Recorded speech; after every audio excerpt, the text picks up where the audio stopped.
네, 안녕하세요. 이원자입니다. 파면이 오기까지는 아직 나의 봄을 기다리고 있을 테요.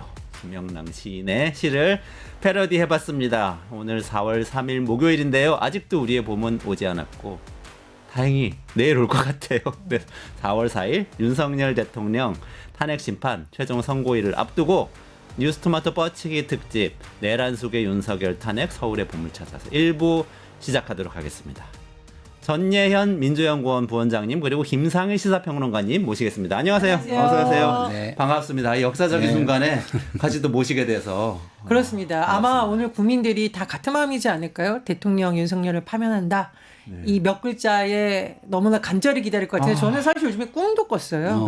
헌재에서 그렇게 해주시는. 그리고 사실 12월 3일 비상계엄 이후에 많은 민주당 당원들이 불을 못 끄고 잔다. 특히 윤석열이 구속 취소된 이후에 걸어 나오는 모습을 보면서 혹시나 무슨 짓을 할까봐 우리는 비상대기를 해야 된다라는 마음을 가지신 분들이 계셔서 불을 못 끄고 주무신다는 말이 있습니다. 그래서 헌재께서 부디 내일 국민의 염원을 담은 판단해 주셔서 제발 불 끄고 좀 우리 늦지 않는 자게 해주십시오.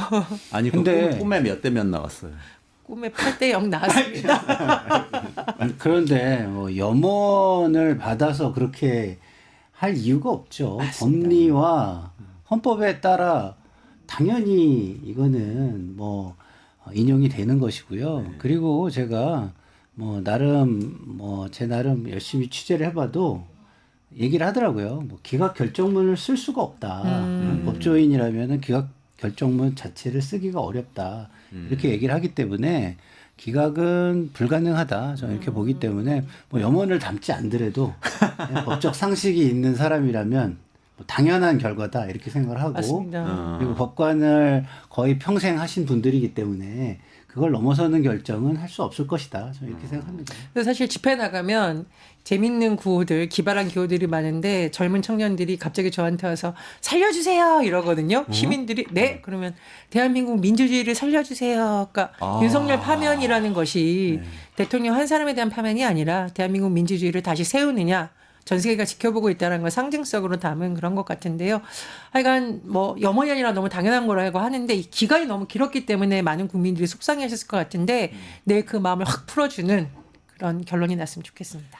그러리라고 믿으면서 오늘 특집 첫 번째 주제를 한번 다뤄보겠습니다. 첫 번째 주제는 인용시 즉시 파면. 7글자입니다. 인용시 즉시 파면. 그러니까 내일 탄핵 심판 선고일인데요. 탄핵 인용이 되면 즉시 파면이라고요. 바로 대통령직이 없어지는 겁니다. 그렇죠. 예, 파면 선고가 강제 집행력을 가지고 있기 때문에 선고 즉시 효력을 발생합니다. 그렇기 때문에 대통령을 파면한다라고 이렇게 이야기를 하면 우리가 생생하게 기억하잖아요. 그 저기 박근혜 대통령 때 예, 대통령을 파면한다. 뭐 이런 얘기가 이제 울려 퍼지면 그 순간 윤석열 대통령은 더 이상 대통령이 아니고 뭐 지금 뭐 경호처장이 짐을 안 싸고 있다는데 빨리 그때서부터 빠르게 짐을 싸서 국민의 세금으로 운영되는 용산 관저에서 나오셔야 한다 이렇게 생각합니다. 김성훈 차장이 짐 안 싸고 있다고 아까 네, 박영식 에디터가 전해주시더라고요. 네. 즉시 파면되면 그러니까 모든 대통령으로서의 권한이 사라지는 거죠. 대우나 이런 것들도 사라지고. 보수당에서 좋아하는 보통 사람.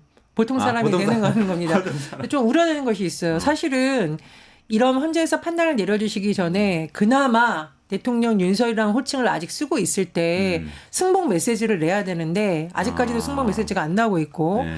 우리가 다시 다뤄보겠지만 내일 아마 헌법재판소 현장에 없을 것 같은데 이상한 메시지를 내는 건 아니냐 또. 그래서 물론 대다수 국민들이 그걸 받아들이지 않지만 굉장히 지금 일부 극렬 지지자들은 흥분되어 있는 상태란 말이에요. 그래서 혹시라도 선동을 하는 메시지를 나중에 내는 것이 아니냐라고 하는데 정말 지금까지도 역사에 부끄러운 모습을 남겼는데 마지막 순간까지는 그런 모습을 안 보이길 바랍니다.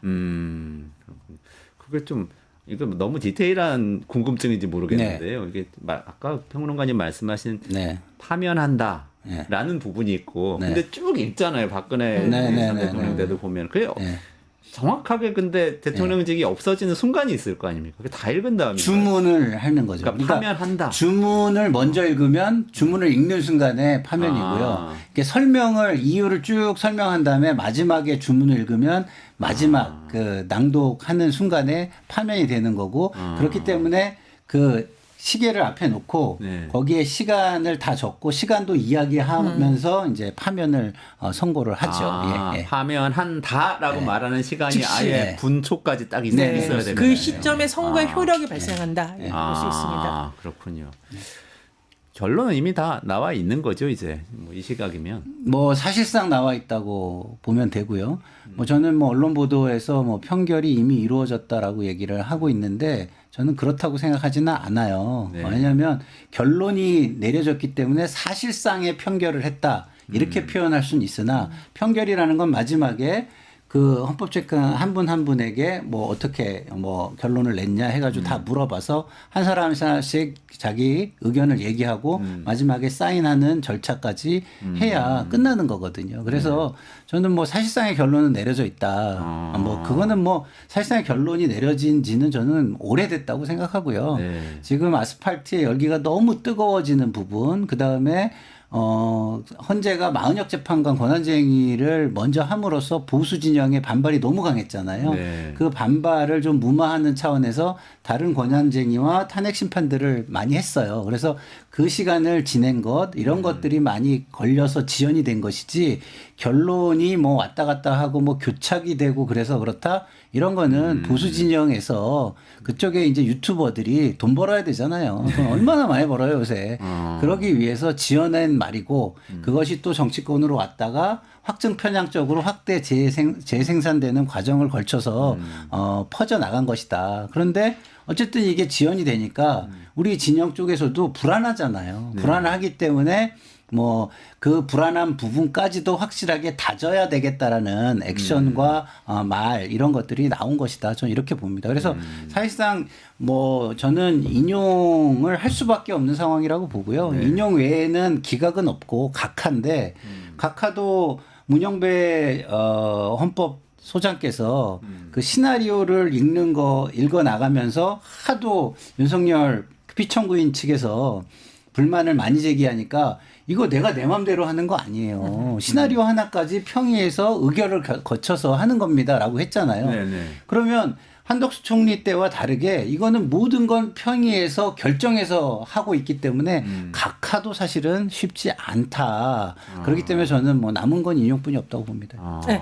사실 뭐 국민의힘에서는 이게 헌재에서 선고 기일도 지정도 늦어지고 하니까 뭔가 좀 헛된 꿈을 꾼 것 같은데 저는 오히려 최근 며칠 사이에 뉴스토마토 단독 보도도 그렇고 또 그동안 공개되지 않았던 33개의 녹음 파일 이런 게 계속 나오고 있잖아요. 그래서 헌재 재판관님들이 오히려 더 마음 가볍게 그래 우리 결론이 맞았어 이렇게 하시는데 다만 우리가 공식적인 법원도 그렇고 결론을 냈다 하더라도 판결문을 쓰시지 않습니까? 네, 어떠한 네. 법리에 기초해서 어떠한 판단을 내렸고 다 쓰신 다음에 마지막으로 서명을 다 완료해야 사실은 이제 문서상으로 완료된 것이라고 보거든요. 그게 판결입니까? 그렇습니다. 그러니까 아니 판결한 건 이제 결론을 내는 결론을 거죠. 내는 거고. 결론을 내는 것이고. 사인을 네. 하는 과정이 그 다음에 있는 네. 그렇죠. 이제 다 문서로 작성하고 초안 다듬고 해서 다 열람을 하시고 서명을 하는데 사실 모든 행정 절차도 그렇게 진행이 되거든요. 그게 아마 이제 오늘 밤까지는 그래도 다 될 거다 이렇게 예상을 하고 있습니다. 오늘 밤까지 다 사인을 할 거다. 네. 이렇게 보시는군요. 우리가 저는 크게 걱정할 필요가 없는 게요. 우리가 대부분이 변론을 방송을 통해서 지켜봤잖아요. 근데 방송을 통해서 지켜본 변론은요. 전체 기록의 아주 일부입니다. 저쪽에서 이의를 제기하는 부분, 말꼬리 잡는 부분들이 확대돼서 시간을 할애해 준 것뿐이 안 되는 거예요. 그러면 그 외에는 무엇이 있느냐?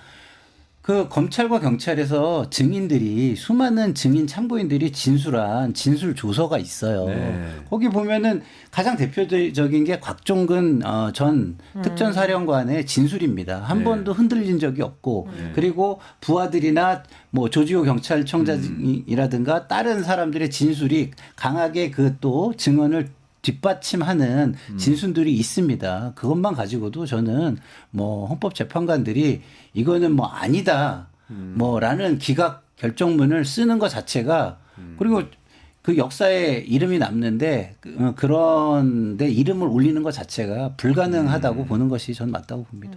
그러니까 예를 들면 곽정권 전 특전사령관이 윤석열 대통령한테 전화를 받고 안에 있는 의원들 그렇죠. 끌어내라고 끌어내라. 했다. 예. 반복적으로 예. 뭐 검찰에서도 그렇게 얘기하고 헌재에서도 얘기하고 그런 부분들이 이제 기록으로 그렇죠. 판단이 될 예. 것이다. 그리고 조지호 경찰청장이 그걸 뒷받침하는 이야기들 많이 했고 그 조지호 경찰청장 같은 경우 전 경찰청장 같은 경우는 지시를 받았는데 본인은 부하들한테 그 지시를 전달하지도 않았다. 네, 이게 네. 맞지 않다라고 생각했기 때문에 네. 그러니까 이미 거기서 불법적이라는 것들이 네. 다 드러나 있는 겁니다. 아니 심지어 일부 인사들이 곽정근 전 사령관의 아내를 회유하려고 했잖아요. 네, 네, 네. 거의 협박에 가까운 네. 회유. 전 그것도 곽정근 전 사령관의 진술이 너무나 결정타, 소위 빼박 이고 진술에도 흔들림이 없으니까 이 진술을 흔들게 하거나 증언을 오염시키거나 증인을 흔들려고 한 것 같아요. 심지어 그 과정에서 민주당에 뭐 김병주, 곽선원 의원이 시켰다는 식으로 말해라는 뭐 그런 녹음 파일은 나왔잖아요. 네네. 이런 부분들이 오히려 헌재에서 지켜보셨을 때 오히려 곽정근 전 사령관의 말에 신빙성을 얹어주는 요인이 됐을 수 있겠다. 정말 저는 그런 생각도 했습니다. 그리고 우리가 보지 못하는 기록들이 많아요. 많은데 곽정훈 사령관이 굉장히 특이하신 분이더라고요. 그 일을 하시면서 모든 거를 노트 필기 하듯이 꼼꼼하게 다 적습니다. 그래서 그때 상황들이 노트 필기처럼 다 적혀져 있어요. 그래서 그 적혀져 있는 것들을 보면은 그 본인이 진술한 내용이 다 들어있고 그 노트 필기처럼 적어놓은 메모가 있기 때문에 본인이 진술을 바꾸지 못하는 거예요. 그래서 이것이 뭐 그 사진으로 찍혀서 이렇게 뭐 방송에 보도됐는지는 제가 잘 모르겠지만 MBC에서 몇 차례 걸쳐 그 노트 메모와 관련해 가지고 보도가 이미 됐습니다. 됐고 뭐 저는 그 노트를 뭐 직접 취재한 기자를 통해서 보기도 했는데요. 정말 무슨 그 여학생이 꼼꼼하게 그 수업 내용을 필기하듯이 그렇게 적어놨더라고요. 그래서 저는 헌법재판관들이 그 자료도 보셨을 거라고 생각하기 때문에 이거는 뭐 그것을 뒤집는 다른 뭐 미세한 말꼬리 잡기 이걸로 뒤집기는 어렵다 이렇게 생각합니다. 그렇습니다. 뭐 윤석열 씨는 뭐 나와서 뭐 달타령 얘기하던데 뭔 뜬금없는 달타령입니까? 네. 호수의 달이 어쩌고. 저는 헌재 재판관들이 지금 장난하나 이러셨을 것 같은데 말씀하셨듯이 곽정은 전 사령뿐만 아니라 대다수의 진술이 대부분 일치하거든요. 그런 부분도 아마 고려하셨을 것으로 봅니다. 두 분 다 전원 일치라고 보세요? 어떻게 저는 보세요? 뭐 전원 일치에 저게 이제 요번에 그 좀 약간 지연된 이유 중에 뭐 많은 이유가 있겠지만 하나의 이유가 보수 재판관들의 어떤 입장을 좀 고려해 준 거라고 봐요. 그러면 그 보수 재판관들이 이거를 인용할 수밖에는 없지만 개별 의견, 그러니까 뭐 이렇게 그 윤석열 대통령 측에서 제기한 그 이의 제기한 부분에 대해서는 조금 개별 의견을 좀 내고 싶어 할 겁니다. 왜냐하면 본인들의 어떤 정치적 그 후견주의가 있는데 그 후견주의의 그 뭐랄까요?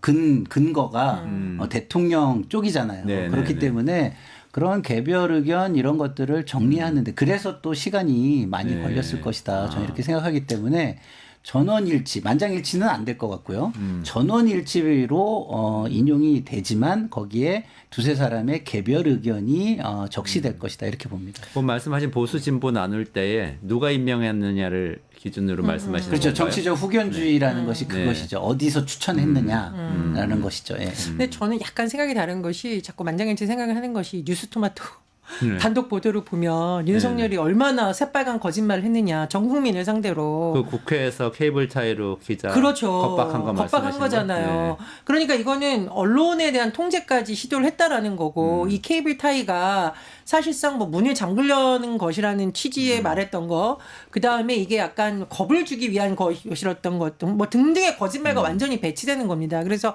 그런 부분을 유심히 보시지 않았을까. 사실 이거는 보수 진보나 뭐 절차상의 쟁점이 있을 수가 없는 부분이에요. 특히나 제가 어제도 강조했듯이 이 영상 자체가 뉴스토마토에서 찍은 것이 아니라 국회 사무처를 통해서 확보한 그렇죠. 것이라고 하죠. 네. 재판에 제출하기 맞습니다. 위해서. 네네. 그런 부분에서 아마 재판관님들이 야 정말 안 된다. 이게 일반 시민의 입장에서 보더라도 윤석열은 파면되어야만 된다라는 데서 오히려 마음을 가볍게 가지시 않았을까. 그래서 뉴스토마토에 관한 단독 파이팅. 근데 이게 그 표현의 차이예요. 표현의 차이인데 만장일치라는 것은 전체적인 의견도 같고 결론도 같다. 이거고 네. 제가 쓰는 전원일치라는 전원일치. 거는 결론은 같으나 개별 의견이 있을 수 있을 수 있다라는 있다. 겁니다. 그래서 뭐 8대0 전원일치 인용 판결이 나온다고 보는데 네. 이제 어떤 개별 사안들에 대해서 만장일치가 나오기는 어렵다 이렇게 저는 얘기를 하는 거죠. 아, 거의 개념이 다르군요, 두 예, 가지가. 예. 근데 어떤 부분에서 좀 그런 보수 재판과 진보 재판과 예를 들어서 뭐 절차 문제라든가 예를 들어서 홍장원 메모의 어떤 증거와 관련된 부분이라든가 이런 부분들에서 저쪽에서 문제 제기한 것들이 있어요. 네. 근데 그게 맥락상 큰 증거는 전 아니라고 보는 거예요. 아까도 말씀을 드렸지만 이미 큰 증거들은 다 부하들이 수행을 했고 그 수행한 부하들의 진술과 행위를 통해서 이미 다 입증이 됐고 그 기록은 수많은 진술 조서로 지금 갖추어져 있다라고 저는 생각을 하고 있고 그것 때문에 이미 뭐 결론은 나 있다 이렇게 생각하지만 어쨌든 그 말꼬리 잡기 식으로 이의 제기한 부분들이 있잖아요. 그 부분에 대해서는 일부 보수 재판관들이 그쪽 의견을 좀 받아주는 개별 의견을 좀 낼 수는 있다 이런 생각을 합니다. 그렇군요. 그 전원일치는 두 분 다 예, 전원일치라고 공감하시네요. 생각합니다. 8대0이라. 그게 근데 저도 이번에 알았는데 그 읽을 때 두 갈씩이냐? 네, 어떻게 읽느냐에 따라서 그 첫 마디부터 알 수 있다면서요. 그렇지는 않고요. 아, 그건 그거는 이제 정해진 건 아니죠? 예, 한 뭐 보도에서 그렇게 했는데 그게 이제 실무 제휴라고 이제 해가지고 실무적으로 이런 식으로 뭐 한다 일반화 시켜가지고 이제 정리를 해놓은 겁니다. 그 실무 제휴에 담겨 있는데 헌법재판관들이 모든 거를 의사결정을 하는 거기 때문에 평의를 통해서 주문을 나중에 읽는다라고 해가지고 할 수도 있기 때문에 네. 뭐 이전에 탄핵 심판 같은 경우 대통령 탄핵 심판 같은 경우 나중에 주문을 읽었죠. 이유를 먼저 설명하고 그렇기 네. 때문에 꼭 그것이 맞아떨어지는 것은 아니다 이렇게 볼 수 있겠습니다. 그러니까 아마 박근혜 전 대통령 탄핵 심판 때 거를 가져다가 이러지 않을까라는 유추인데요. 순서가 바뀔 수도 있겠죠. 국민들이 아니 다. 박근혜 대통령 때는 이유를 읽고 주문을 나중에 그러니까요. 읽었죠. 네네네. 근데 실무 제휴라는 매뉴얼이 네. 주문을 전원일치 경우 먼저 읽어라라는 매뉴얼에 예, 매뉴얼에 있어요? 그렇게 돼 있는 겁니다. 그렇군요. 그러니까 사실은 뭐 내일 11시에 끝까지 기다려봐야 된다. 끝까지 기다려봐야 된다는 말씀이시네요. 있습니다. 쟁점을 좀 몇 가지 다뤄보면 좋겠는데요. 지금 탄핵심판 쟁점은 5가지로 그 변론 준비기일 때 이미 정영식 주심이 정리를 했고, 근데 뭐 앞에 거 뭐 이렇게 계엄령 선포한 거, 뭐 포고령 내용 뭐 이런 거는 이렇게 다툴 여지가 없잖아요. 쭉쭉쭉 가다가 결국에는 국회에 군을 투입했는데 이거 국회를 장악하려고 보낸 게 아니라고 윤석열 대통령이 계속 주장을 했고, 또 의원 체포 시도는 없었다고 이 윤석열 씨 측에서는 주장을 했습니다. 이 부분들이 있는데 이 부분들은 좀 어떻게 보세요? 그러니까 이제 두 가지 면에서 저는 굉장히 황당하다는 걸 느꼈는데요. 첫 번째는 질서 유지라는 표현을 써요. 근데 국회의 질서라는 거는 국회가 일을 그 자기들이 하고자 하는 걸 절차에 맞게 잘 하는 게 질서가 유지가 되는 거 아닌가요? 그렇죠. 근데 그걸 못하게 하는 게 무슨 질서 유지죠? 그리고 국회에 대해서 잘 아시는지 모르겠지만 국회는요. 그 외곽을 경호하는 경찰, 그 다음에 문을 지키는 방호, 그 다음에 내부 질서를 유지하는 경위라는 단계의 질서 유지 그 시스템이 있습니다. 그 유지하는 그 일종의 뭐 사법경찰 비슷한 경찰 네. 비슷한 그 인력이 있는 거죠. 네. 공무원들이 있는 겁니다. 네. 그 대통령실에서 경호처가 안에 질서를 유지하는 거하고 똑같은 식으로 돼 있습니다. 그렇군요. 그래서 그 안으로는 경찰도 들어올 수가 없는 거예요. 아. 군은 당연히 들어올 수가 없죠. 네. 그 안에는 경위만이 있을 수 있는 겁니다. 왜냐하면 그들이 사실상의 그 안에 사법경찰이에요. 그러면 네. 이런 것들을 다 무시하고 들어왔다는 건 뭡니까? 네. 질서를 깼다는 거예요. 그렇기 때문에 이 말이 저는 되게 황당했고요. 두 번째는 아니 체포나 이런 실질적인 뭘 할 가능성이 없다는 식으로 얘기를 해요. 가능성이. 네. 가능성. 그래서 가능성 이야기를 딱 들으면서 제가 2024년에 비상계엄할 가능성이 가장 없다라고 나는 생각을 했는데 가장 가능성이 없는 일을 하신 분이 그거보다 가능성이 있는 걸 가지고 가능성이 없다라고 표현하는 걸 보면서 정말 황당했다. 헌법재판관들이 그런 거를 이미 저는 다 알고 있을 거라고 생각합니다. 그러니까 윤석열 대통령 측이 개헌 계엄금 투입한 것은 질서유지 목적이다. 네. 그리고 김계리 변호사 아무도 없는데 의원들이 담을 넘었다.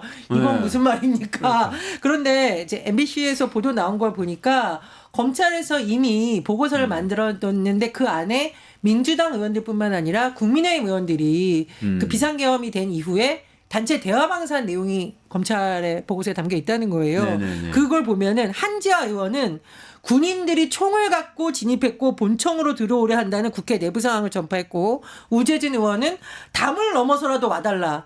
만약에 그냥 질서유지 목적으로 뭔가 평화롭게 움직이고 있는데 지금 국민의 의원들이 이런 걸 서로 공유합니까? 그리고 주진우 의원은 즉시 계엄을 해제해야 한다. 민주당은 담을 넘어서라도 국회에 들어가고 있다는 한동훈 당시 대표 언급을 했다. 이런 걸 봤을 때 이거는 일방적인 한쪽의 주장이 아니라 이미 국민의힘 의원들도 충분히 그런 상황이었고 중요한 것은 전 국민도 사실 그 상황을 지켜봤습니다. 누가 그거를 질서유지 목적이라고 하고 체포 지시가 없다고 생각해서 저는 가장 놀란 게 정말 유리창 깨지기 전까지는 설마 했거든요. 네. 유리창 깨지는 거 보고 이거는 정말 다시는 용서받을 수 없는 이걸로 내란죄로 그렇죠. 다스려야 된다. 그리고 네. 반드시 헌재에서 파면해야 된다는 시점이 바로 그 시점이었습니다. 그리고요 이게 우리가 공감 능력, 감수성 이런 얘기를 하잖아요. 네. 그래서 그 윤석열 대통령 지지층은 이거에 대한 공감 능력과 감수성이 전혀 없는 거예요. 근데 저만 해도 반대편에 있잖아요. 네. 근데 계엄 당일날 출연 요청이 3군데서 왔어요. 연합뉴스, 네네. YTN, MBC 3군데서 왔습니다.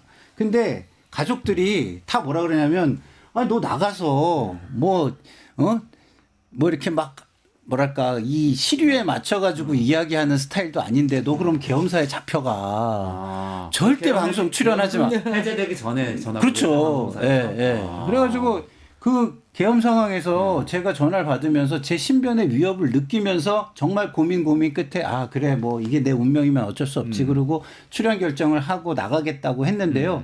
이 정도로 정말 계엄사에 끌려가서 내 미래가 어떻게 될지 생명이 어떻게 될지 이런 위협을 느끼는 사람들이 반대 진영에는 무수히 많았다는 겁니다. 근데 같은 편에 있는 사람들 입장에서는 그게 하나도 느껴지지 않는 거예요. 그러면 이런 걸 느꼈던 사람들이 윤석열 대통령이 만약에 기각이 돼서 다시 나온다. 그러면 이 공포감을 어떻게 해소하죠? 저 같은 경우도 그 트라우마 공포감을 어떻게 해소하죠? 그건 불가능한 겁니다. 다시 말해서 기각이 돼서 다시 돌아온다 하더라도요. 국정 운영 자체가 불가능해요. 왜냐하면 사람들이 그 국정 운영을 인정을 하고 신뢰하겠습니까? 그래서 탄핵 결정에서 굉장히 중요한 기준이 뭐냐면 국정을 다시 할 수 있는 신임이 회복될 수 있느냐인데 네. 제가 볼 때는 그쪽 편이 아닌 사람들이 느꼈던 그 공포 이거로 이미 국정 운영의 신임은 회복될 수가 없는 겁니다. 네. 맞습니다. 그리고 군 통수권자로서 과연 다시 맡길 수 있으시겠어요? 그 고도로 훈련된 군인들이 간첩자는 줄 알고 와가지고 이런 행동을 하게 만든 거. 저는 불가능하죠. 군대 자녀분의 부모들은 도저히 이걸 용납할 수가 없다. 이건 그렇죠. 보수 진보를 떠나서. 네. 그리고 지금 종교계에 불교계에서 오체투지 나서셨거든요. 네. 종교계가 움직이면 정말 무섭습니다. 이건 뭐 법적으로 어떻게 할 수가 없는 거고. 그리고 지금 대학생들도 시국선언 계속했었죠. 학계에서 시국선언 하고 있죠. 헌법학자들이 지금 윤석열 파면해야 된다고 외치고 있습니다. 이 상황에서 만약 윤석열이 복귀한다?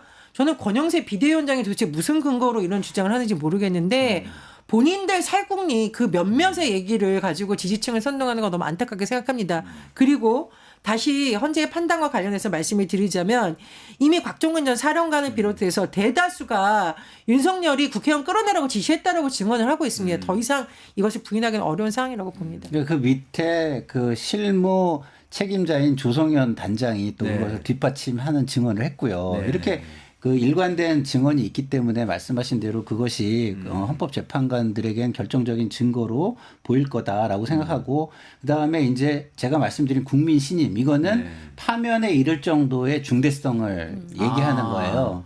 근데 네. 파면에 이를 정도의 중대성을 확인해 준 사건이 있었습니다. 어제. 그게 4.2 재보궐입니다. 4.2 재보궐에서 네. 민주당이 부산 압승했죠? 이런 네. 지역에서 네네. 이미 민주당이 압승을 했습니다. 이게 뭐죠? 거제시장 중도층에서도 이미 이것은 계엄을 심판해야 되고 이 정권을 네. 심판해야 된다라고 한 겁니다. 그러니까 국민의힘의 텃밭에서도 선거를 통한 심판이 이루어졌다는 것을 헌재 재판관들이 본 거예요, 이미.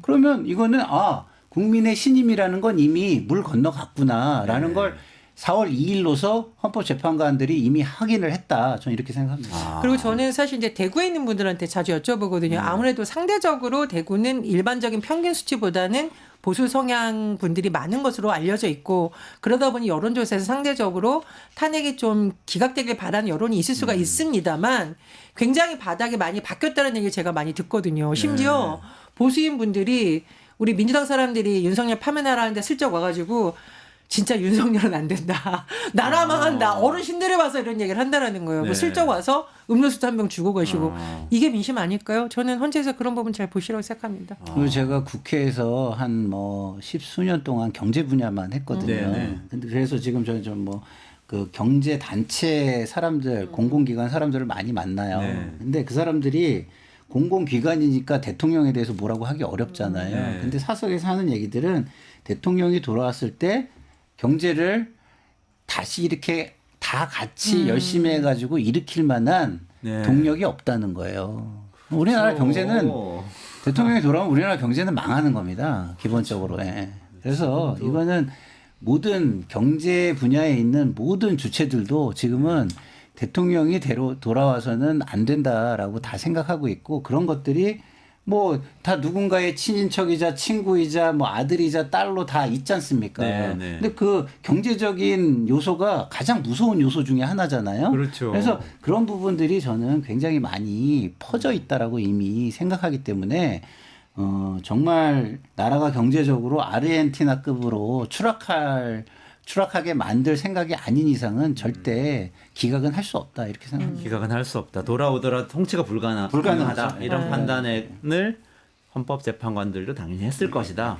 명백하네요. 이거는 명백하고 체포 지시 같은 경우도 이미 여러 가지 증거를 통해서 증거를 다 입증이 가지고, 된 상태다. 예. 뉴스토마토 단독 말할 것도 없고요. 그거면 그거는 무릎 꿇리고 막 케이블 차이를 묶으려고 하고 기자한테 그렇게 한다는 거는 상부의 지시가 없이는 군인이 그렇게 행동할 수는 없는 그 거죠. 자체가 심각한 위헌이죠. 그렇죠. 언론의 자유를 무력으로 침해한 거잖아요. 네. 그래서 포고령의 위헌성이 그대로 입증이 된 겁니다. 포고령 속에 언론을 막는 그 조항이 들어가 있잖아요. 네네네. 그래서 그게 그 부분이 입증이 이미 된 겁니다. 그러네. 그리고 사실은 이게 어떤 개헌 국면이 오래되다 보니까 일부 국민들은 그냥 무관심 해줄 수 있었겠죠. 근데 뉴스토마토 그 영상을 보고 야 이게 정치 얘기가 아니라 우리 삶의 얘기구나라는 얘기 굉장히 많이 하시더라고요. 기자들 사이에서 지금 난리 난 거 아시죠? 그렇죠. 네, 당연히. 기자들 사이에서 또 왜 난리 나냐면은 내일 헌재의 탄핵 선고 심판 관련해서 네. 취재할 때 떠도는 말이 각자 뭐 후추로 된 스프레이를 사야 된다. 뭐 폭동 날 경우에 대비해서 해야 된다는 말이 떠돈다. 그 정도로 사실 국민들이 그 영상을 보고서 느낀 충격이 크다는 겁니다. 이건 내 얘기다. 그래서 네. 헌재에서도 뭐 그런 부분 감안하시라고 봅니다.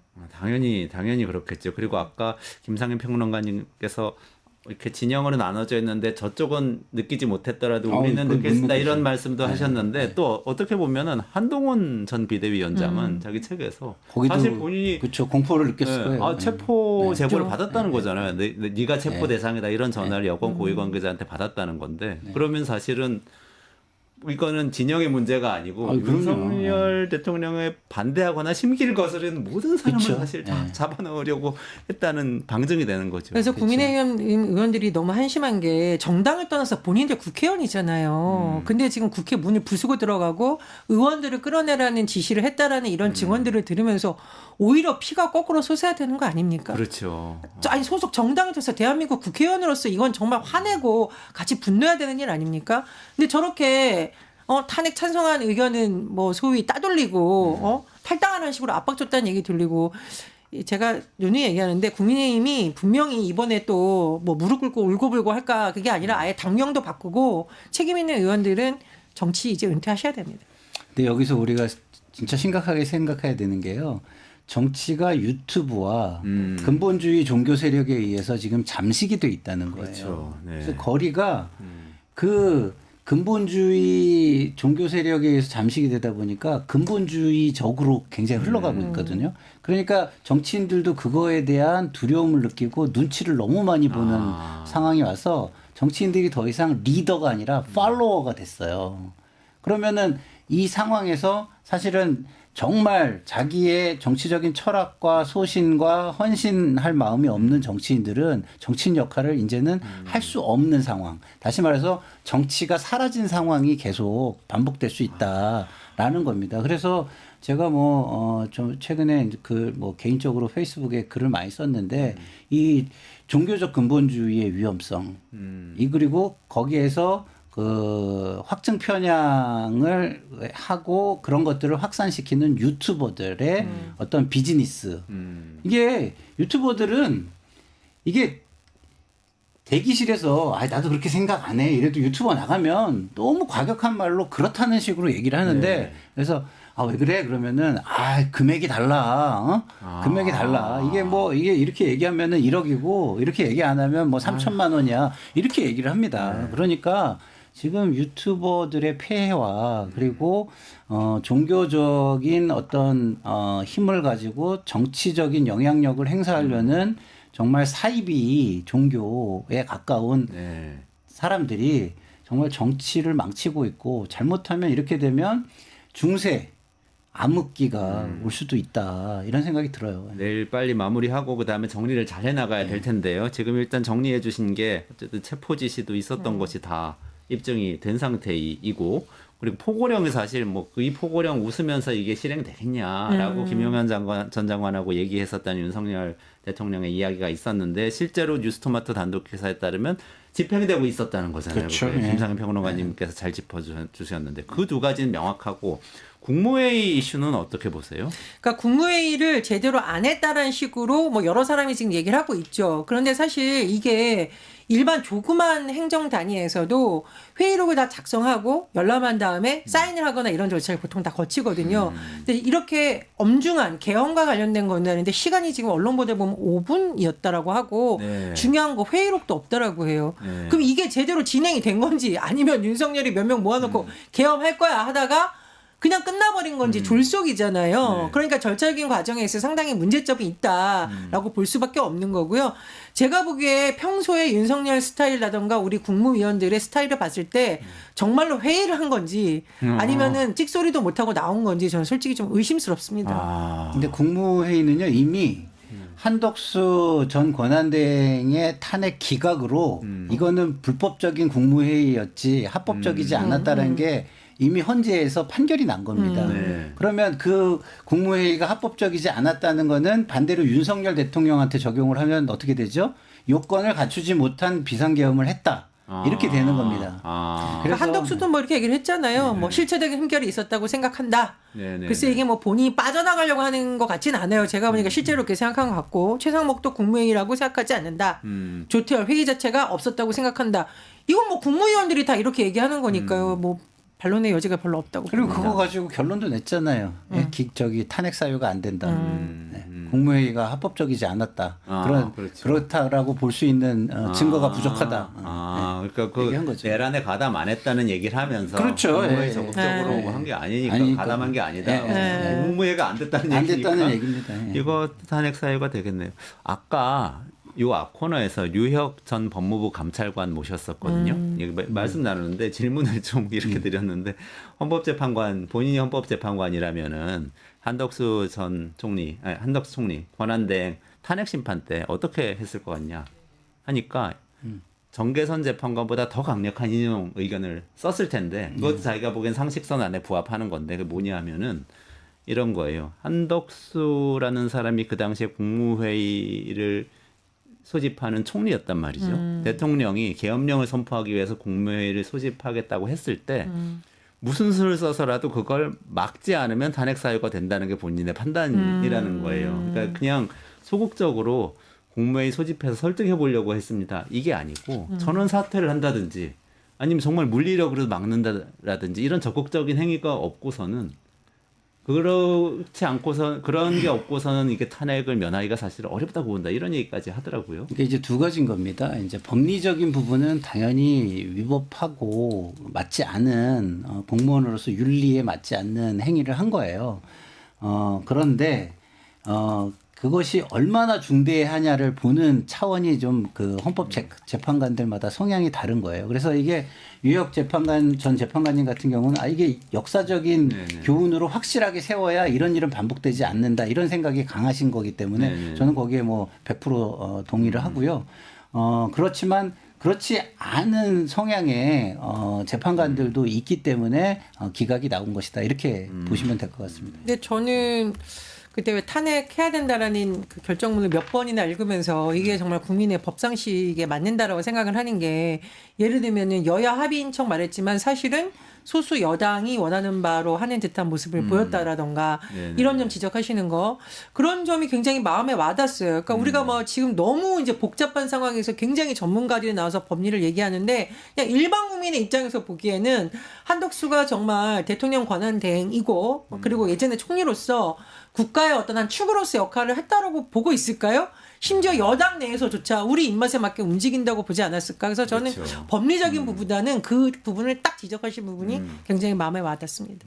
본인이 또 그날 밤에 법무부 회의 갔다가 바로 사표 내고 나왔기 때문에 공직자라면 이뤄야 된다 이런 기준이 있으신 것 같았어요. 예, 굉장히 본받을 만한 모범적인 분이라는 생각이 들어요. 예. 공직자 그 정도는 되는데 국무위원들이 그런 생각 안 했다는 게 참 안타깝습니다. 어쨌든 선관위 계엄군 투입 부분이 있습니다. 네. 이 부분도 이제 그 탄핵 사유 중에 하나죠. 쟁점 중에 당연하죠. 하나죠. 예, 예, 이건 예. 어떻게 판단될 거라고 보세요? 그것도 이제 헌법기관이고 헌법기관의 법과 절차에 따르지 않게 그 질서를 훼손시키고 자기의 의지를 관철시키려는 무력적 행위를 한 거잖아요. 네. 불법 군을 동원해서 불법으로 동원해서 한 거니까 그것도 역시 위헌에 해당하는 사유가 되겠습니다. 맞습니다. 헌법상 독립기관이 선관위에 군을 투입한 것도 맞고요. 그다음에 부정선거 음모론을 끊임없이 외치고 있는 것도 사실은 여러 가지 지금 그게 아니라는 증거들이 계속 언론 보도를 통해서 나오고 있고 심지어 행안부에서도 이런 걸 의심해가지고 뭔가 조사를 해봤더니 아니었다는 결론을 낸 바가 있다라고 한겨레 신문 또 보도에 나온 바가 있습니다. 그래서 헌재에서 그런 부분 다 보실 거고 설사 그런 음모론이 떠든다고 해도 군을 투입해서 선관위를 한다? 이건 방법론상으로도 너무 맞지 않는 거죠. 네. 그리고 본인이 군은 거기 군 내가 보냈어요 이렇게 얘기를 했지 않습니까? 네, 그렇죠. 자백을 했지 않습니까? 아니 그런 거 생각하면 좀 황당한데 진짜 그 부정선거 얘기는요. 용산 대통령실에서도 네. 5번에 걸쳐서 윤석열 대통령의 지시를 직접 받고 5명의 다른 행정관이 검토를 해서 보고서를 올렸다는 거예요. 부정선거는 없다. 이런 보고서를 올렸는데도 이렇게 군 투입까지 한다는 게 저는 이거는 망상인가요? 뭔가요? 정말 극우 유튜버들 이렇게 생각을 하시면 정도인가요? 돼요. 제가 후보라고 생각을 해보세요. 후보한테 가장 중요한 게 뭡니까? 당선이에요. 그렇죠. 당선인데 그 부정선거 일어나는 것을 막기 위해서 그날 밤에 모든 사람을 동원해서 돈 들이고 그다음에 뭐 에너지 들여가지고 모니터하지 않았겠습니까? 근데 거기에서 패한 후보들이 부정선거라고 안 하잖아요. 그렇죠. 아니 윤석열 대통령보다 그 부정선거에 당사자가 있는데 당사자들조차도 부정선거라는 걸 믿지 못한다고 하는데 그거를 당사자도 아닌 사람이 뒤늦게 대통령이 돼서 와서 힘이 있다는 이유로 야 이거 조금 뭐 말하는 게 좀 일리가 있는데 이래가지고 그것을 이야기한다? 그거는 법조인 출신이었나가 의심스러울 정도의 어떤 사고력이죠. 예.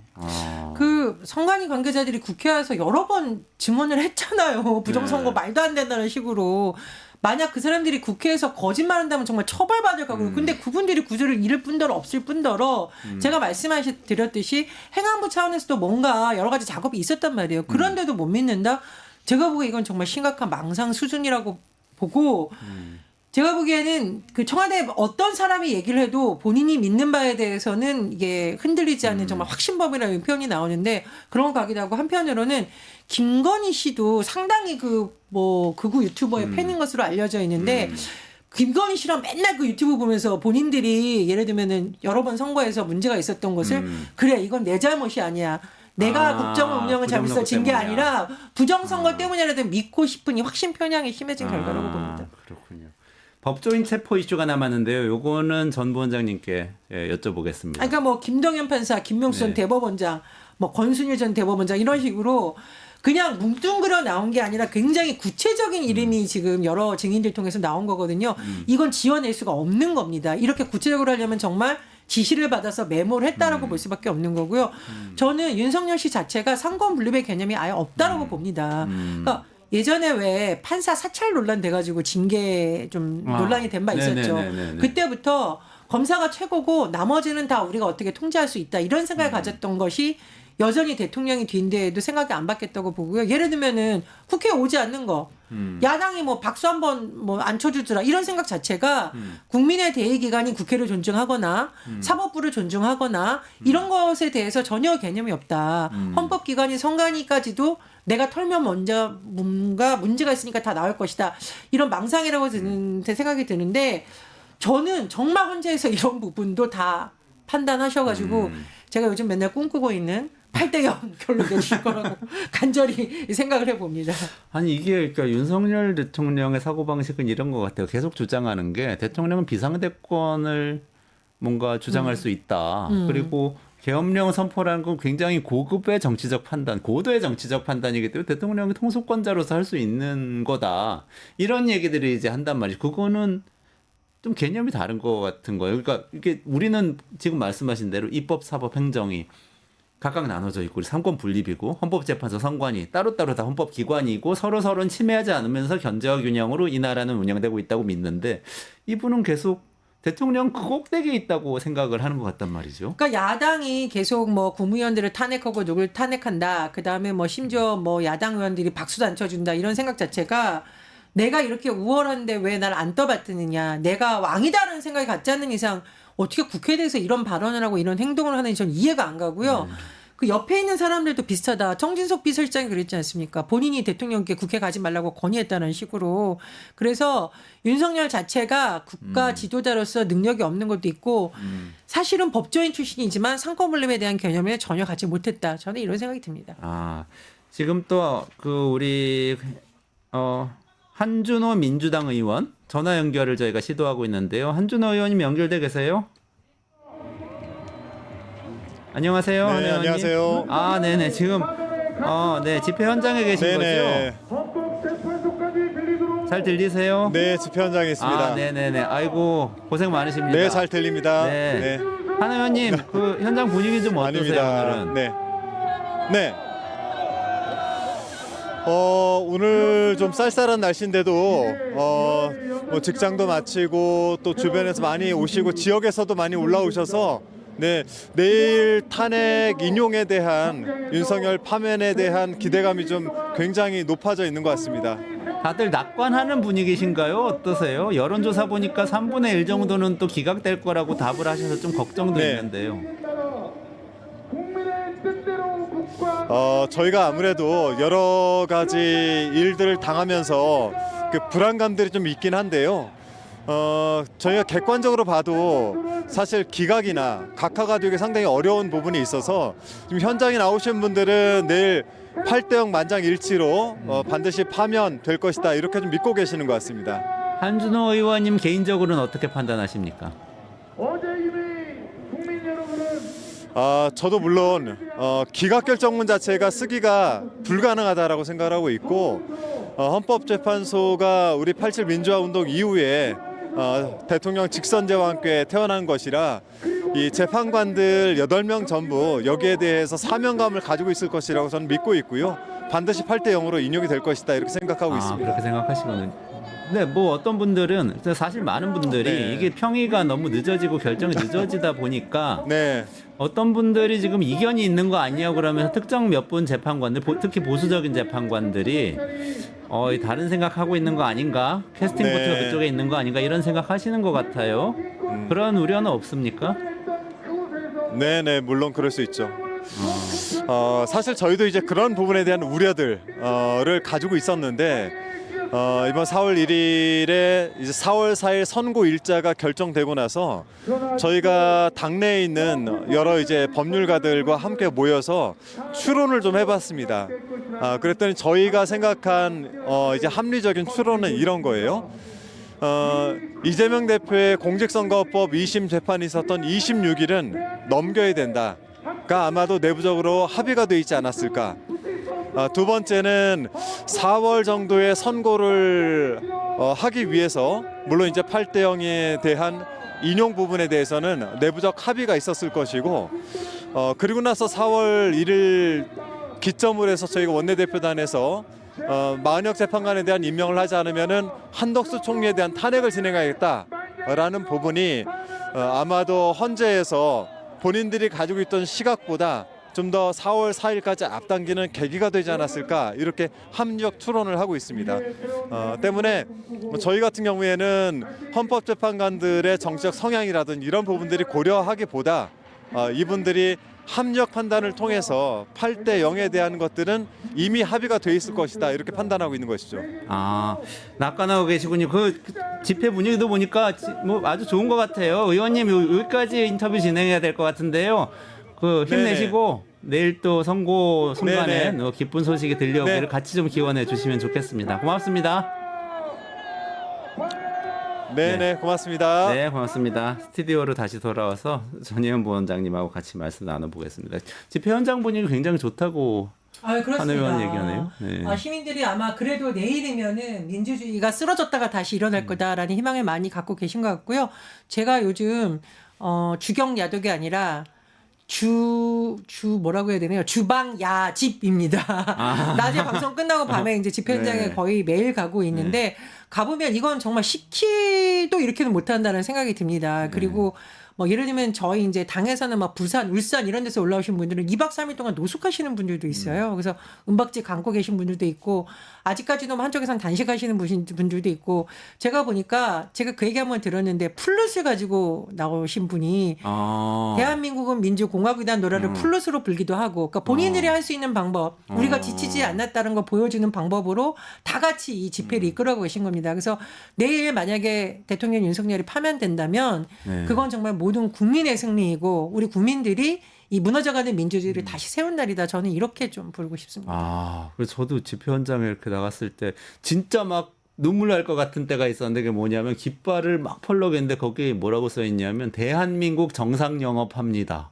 맞습니다. 정상 영업 이 말이 얼마나 이렇게 가슴을 울리는지. 저는 뭐 나 혼자 나온 시민 이런 깃발도 굉장히 기억에 남고요. 그리고 사실은 자원봉사자분들한테 너무 감사하더라고요. 자원봉사자들 제 이제 SNS 친구분들 보면 직장인들이 많거든요. 그러니까 연차를 내고 나오신 분들도 있고 부장님한테 잘 얘기해서 나 칼퇴근하겠다 오늘만은 해서 나왔는데 7시간씩 8시간씩 그 자원봉사 7시간 동안 단 한 번도 안식 못했다는 겁니다. 혹시라도 사고가 날까 봐. 그래서 7시간 끝나고 다 같이 컵라면을 먹었다는 얘기에서 제가 눈물이 나서 다음에 저랑 연락해서 컵라면 말고 밥 먹자라고 하는 그런 순간도 있었고요. 또 제가 말씀드리는데 절대 언론에서 이걸 양비론으로 쓰시면 안 됩니다. 제가 사실은 보수 집회 쪽도 궁금해서 살짝 가봤거든요. 전두환 대통령 각하 만세라는 얘기를 정말 사회자가 마이크 들고 했습니다. 그리고 그 집회에 국민의힘 일부 당협은 깃발 들고 나왔습니다. 정말 이렇게 막 가면 안 됩니다. 그 집회와 시민들이 이렇게 민주주의 세우겠다고 밤을 새가면서 하는 집회를 양면으로 쓰면 안 됩니다. 국론이 물론 분열됐지만 이 양쪽이 똑같다라고 비교하시면 안 됩니다. 한쪽은 정말 민주 시민이고 민주주의를 지키려는 간절한 마음으로 일상을 되찾고 나오고 싶은 국민이다. 전 이렇게 불러야 될 생각하지 이걸 절대로 양비로는 놓을 수 없는 상황이라고 봅니다. 그러니까요. 그 광화문 집회 말씀하셨던 전두환 각하 만세 이런 얘기는 이게 지금 우리가 일상적으로 어릴 때 같은 때 막 들어보고 이런 말이라서 그냥 스쳐 지나가실 수도 있는데요. 사실은 내란죄로 그렇죠. 확정 판결을 받은 사람인 거예요. 그렇습니다. 그리고 뭐 헌재를 뭐 어떻게 해야 된다 이런 과격한 발언 나오고요. 심지어 국민의힘 출신 정치인의 이름을 부르면서 배신자라고 막 욕하던데. 한동훈 처단 맨날 나오던데. 그렇습니다. 근데 국민의힘 의원들 한번 정말 가슴에 손을 얹고 생각해 보십시오. 국민의 신망을 배신한 당이 어느 당입니까? 국민의힘이라는 말 당명 쓸 수 있습니까? 국민 배신당이라고 이름 바꿔야 되는 거 이 정도면은 제가 어저께서 호떡당이라 그랬겠어요. 이렇게 뒤집고 저렇게 뒤집고 예? 언제는 이랬다가 언제는 뭐 이재명 대표 무죄 나오기 전까지는 이재명 대표가 2심에 승복하려더니 막상 무죄 나오니까 문제 있다는 식으로 공격하고 권성동 원내대표 호떡 권성동 선생 이름을 이렇게 바꿔야 된다는 생각이 들고 정말 부끄러운 모습이 드러났다. 그래서 요즘 보수의 논객들도 그런 얘기 하시거든요. 국민의힘이 망해야 된다. 보수가 살려면. 그런 말까지 나오는 이유를 한번 돌아봤으면 좋겠고 이런 말이 있더라고요. 제가 좀 조심스럽지만 어쨌든 파면되면은 대선이 열릴 가능성도 조심스럽게 이제 지금 언론에서 나오고 있잖아요. 네네. 근데 이제 오늘 한 보수 논객이 한 말이 SNS에 엄청 화제였어요. 국민의힘의 필승 전략이 있다. 아무리 어려워도 국민의힘이 있을 수 있다. 네. 이재명을 영입하면 된다. 이 말이 국민의힘이 모든 논평, 모든 말마다 이재명 대표 갖다 붙이니까 그럼 차라리 이재명 대표 영입해라고 이제 꼬집으신 거예요. 그런 말이 나올 정도다. 국민의힘은 1호 당원 윤석열이 내란 수계로 인해서 만약 파면이 된다면 정말 국민들한테 석고 대죄해야 되고 내란 수계 감싸면서 선동했던 사람들, 헌법재판관들 공격했던 사람들 대국민 사과해야 됩니다. 그냥 사과 아니고요. 무릎 꿇고 사과해야 됩니다. 그렇죠. 네. 정말 그래야 될 것 같아요. 내일 헌법재판소에서 최종 선고를 생중계를 한다고 해가지고 또 네. 방청도 일반인 방청도 한다고 그래서 막 저도 방청 한번 신청해 볼까 하고 넣었더니 10만 명 앞에 기다리고 있고 그러더라고요. 그래서 포기했는데 생중계 혹시 같이 보세요? 누구하고? 저는 사실 네. 광화문 광장에 가서 아마 아. 밤을 새운 분들하고 좀 같이 봐야 되지 않을까 생각이 네. 드는데요. 헌법재판소 공보관실에서 기자단 공지한 거 보니까 최종 방청 신청인 96,370명이었고, 아. 그러니까 이제 대기인 뭐 이런 아. 것까지는 못 들어간 것 네, 같아요. 못 들어갔네요. 왜냐면 아예. 이제 저 같은 사람이 되게 수십만 명 있나 봐요. 경쟁률은 4,818.5대 1. 그러니까 아. 4,818이 넘었다 경쟁률이. 네. 일반인 방청석 20석이니까 사실 여기 당첨된 분들은 뭐 엄청나게 아. 운이 좋았다고 볼 수 있는 건데 제가 이걸 적었습니다. 피청구에 대통령 윤석열을 파면한다. 이거 네. 지금 시민들이 마지막 날까지도 릴레이로 손글씨 써서 SNS에 계속 올리고 있어요. 네. 정말 이렇게라도 간절한 마음으로 우리의 마음을 반영하고 싶은 마음인데 여러분들 정말 가족들끼리 이거 써서 사진 한 장 찍으시고 내일 헌재에서 국민의 바람대로 판단을 내주시면 이거를 우리 정말 교육자료로 써야 된다 그런 생각도 듭니다. 필사해야 되겠네요. 네, 네. 필사해야 되겠어요. 알겠습니다. 오늘 1부는 여기까지 진행을 해야 될 것 같고요. 부원장님 말씀대로 내일은 꼭 광화문에서 또는 사무실에서 또는 식당에서 또는 나의 차 안에서 바쁘신 분 어디서라도 대통령이 파면되는 그날을 그 순간을 같이 좀 지켜볼 수 있으면 좋겠습니다. 특집 뉴스토마토 뻗치기 1부 내란 속의 윤석열 탄핵 서울의 봄을 찾아서 여기서 마무리하고요. 2부 조금 쉬었다가 이어갈 테니까 끝까지 시청 부탁드립니다. 전예현 민주연구원 부원장님 고맙습니다. 감사합니다. 고맙습니다.